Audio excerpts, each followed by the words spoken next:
TMC का जो किला ढाया है उसके पीछे कुछ तो उनके अपने कृत्य हैं।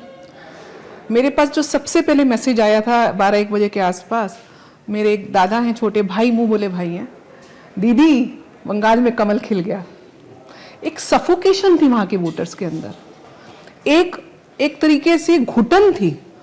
ये वो मेरा भाई था जो वहाँ हाई कोर्ट में सर्विस देता है, वहाँ का वकील है, विधाननगर हमेशा जीत गए हैं। मैं उनके साथ मुर्शिदाबाद तक गई। आप मुर्शिदाबाद जाके देखिए अदिति, आप गई होंगी। आज की डेट में आपको लगेगा कि 50 साल पहले का भारत है। सड़क में गड्ढे हैं, गड्ढे में सड़क है, आपको पता नहीं है। ये दादा जब मुझसे मिलने दिल्ली और नोएडा आए थे तो दीदी कैपिटल होता है, तो मेरी अंदर से पीड़ा जागी। ये उस क्षेत्र से आ रहा है मेरा भाई जो कभी देश का कैपिटल था। Calcutta was the economic hub of India during the time of Yamuna नदी के पास, ड्यूरिंग द अभी मैं आऊंगी वहां तक, during the time of Britishers उनका डिसीजन था कि हम इसको राष्ट्र का, इस देश का कैपिटल बनाएंगे। वो दिल्ली में शिफ्ट करना पड़ा। आज वही एक राज्य है जहां से मेरे को वंदे मातरम का नारा मिला, जहां से मुझको भारत माता की जय का नारा मिला, जो जनगण मन अधिनायक जय रे हम खड़े होते रविंद्रनाथ टैगोर के उस गान के ऊपर, अंदर से जो एक भारत की आत्मा है, ये जो हिंदुस्तान की आत्मा है, वो बंगाल की भूमि से जन्म लिया।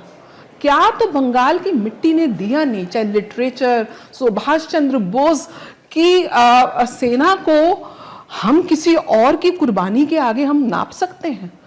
तो वो भूमि तड़प रही थी अपनी पहचान के लिए। दूसरा सबसे बड़ा कारण ओवरनाइट नहीं हुआ।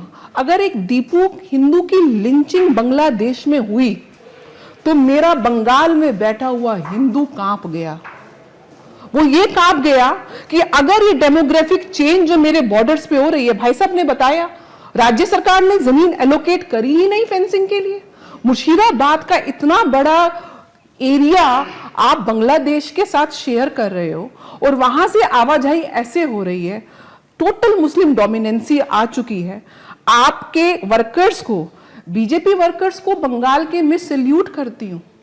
जीवन उन्होंने त्याग दिया, उनके घर जला दिए गए, माता बहनों की इज्जतें लूट ली और पॉलिटिकल पोस्ट पोल वायलेंस के साथ साथ जो मशीन्स होती थी उसके ऊपर जहां बीजेपी का साइन होता था, इत्र लगा दिया जाता था।